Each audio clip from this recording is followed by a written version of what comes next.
Meron pong isang whale na biglang gumalaw sa market at ang kanyang ginawang hakbang ay hindi po ordinaryo. Hindi lang basta buy ang kanyang ginawa. Hindi rin ito simpleng trade lamang sapagkat nagbukas po siya ng malalaking positions kay Bitcoin at kay XRP na umabot sa halos $5 million ang kabuuang exposure. Pero ang mas nakakagulat dito ay hindi kung gaano kalaki ang pera. Ang mas malaga ay kung paano po niya pinuwesto ang risk at saan po niya inilagay ang matinding kumpiyansa. Kaya sa video na ito ay pag-uusapan po natin kung bakit mas mabigat ang galaw ng whale kay XRP kumpara kay Bitcoin at ano ang posibleng ibig sabihin nito para sa atin bilang mga traders at investors. At ayan, simulan po natin sa ating unang katanungan kung bakit mahalaga ang sabay na paglong ng whale kay Bitcoin at saka XRP. Ang sabay na pag-open ng long position ng whale kay Bitcoin at kay XRP ay malinaw na indikasyon ng bullish bias sa buong market. Hindi po ito isolated bet. Ibig sabihin nito ay naniniwala po siya na may paparating na upside movement sa malalaking crypto assets. Kaya para sa atin mahalaga ito dahil ang mga whale ay kadalasang may access sa mas malalim na market data at saka liquidity insight.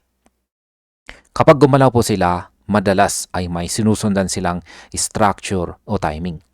Kaya ang market impact po nito ay nagdadala ng sentiment shift dahil marami pong traders ang tumitingin sa ganitong galaw bilang kumpirmasyon na buhay pa ang bullish narrative.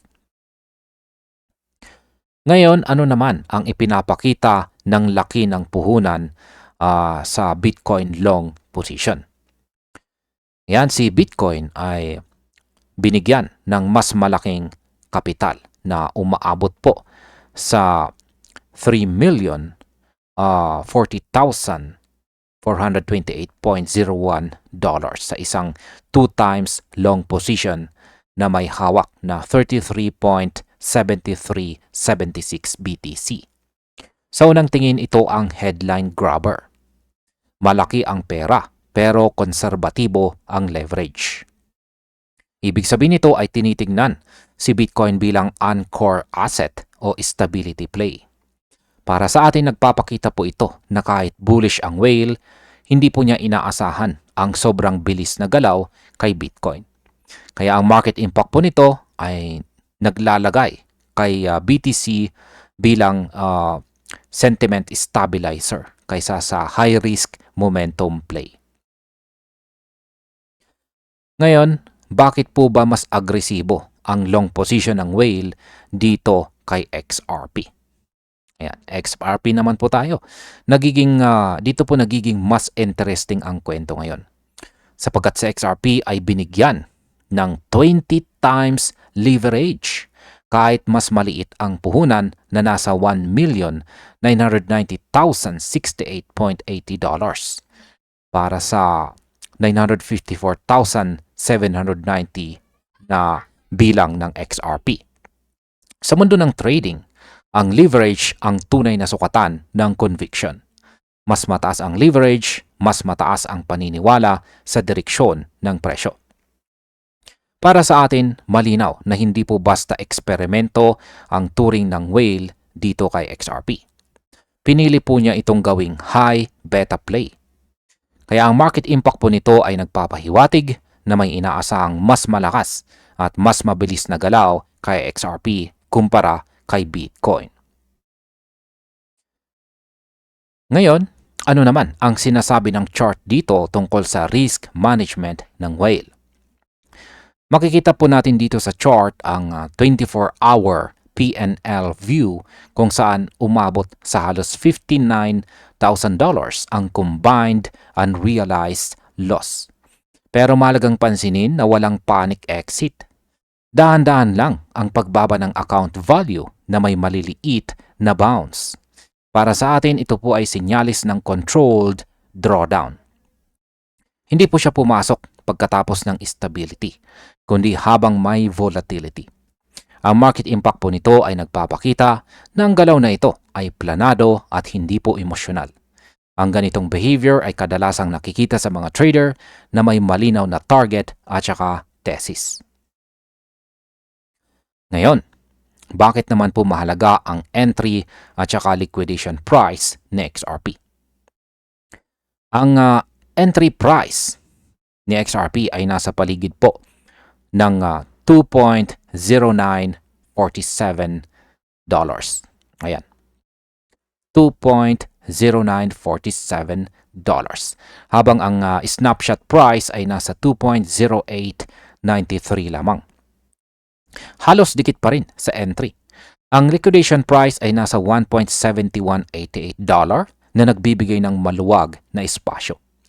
Para sa atin mahalaga ito dahil bihira ang mga trader na gagamit po ng 20 times leverage na may ganitong kalawak na buffer kung wala po siyang tiwala sa structure. Ang market impact po nito ay nagpapakita na inaasahan ng whale na igagalang ng XRP ang mga key support levels. Ano naman ang ipinapahiwatig ng mataas na leverage sa short-term outlook ng XRP? Ang 20 times leverage ay karaniwang ginagamit para sa momentum trades, hindi para sa mabagal na akyatan. Ibig sabihin nito ay may inaasahang impulsive move ang whale kay XRP. Para sa atin mahalagang tandaan na ang ganitong setup ay kadalasang nakabase po sa technical breakout o continuation pattern. Hindi po ito rescue mission. Ito ay forward-looking bet. Ang market impact po nito ay nagpapataas ng speculative interest kay XRP, lalo na po sa mga short-term traders at hodlers na naghahanap ng confirmation. Ano naman ang ibig sabihin ng galaw na ito para sa atin bilang mga traders at saka investors? Para po sa atin, ang ganitong whale activity ay hindi po signal para pumasok ng bulag. Isa itong context signal. Pinapakita nito kung saan inilalagay ang smart money ang mas agresibong risk. Si Bitcoin ay nananatiling base layer ng kumpiyansa habang si XRP ang piniling explosive candidate. Ang market impact po nito ay nagbibigay sa atin ng mas malinaw na pananaw kung alin ang tinitingnan bilang high reward opportunity sa kasalukuyang kondisyon ng market. Pero tandaan natin, hindi tayo whale. Kailangan pa rin natin ng sariling risk management. At bilang panghuli, ay ano naman ang aking masasabi tungkol dito? Sa aking pananaw, ang galaw na ito ay malinaw po na strategic positioning. Hindi ito basta hype o random bet. Ang whale ay nagpapakita ng tiwala kay XRP bilang short-term outperformer habang ginagamit po si Bitcoin bilang stability backbone. Para sa atin, ito ay paalala na ang market ay pumapasok sa yugto kung saan ang selective aggression ang nangingibabaw. Hindi lahat ng asset ay pareho ang role. Ang market impact nito ay maaari pong magbukas ng mas malawak na bullish narrative lalo na kung mag-hold ang key levels. Pero lagi po nating tandaan, ang disiplina ang tunay na panalo sa crypto. At ayan, hanggang dito na lamang po tayo sa video na ito mga ka-crypto. Marami pong salamat sa panonood.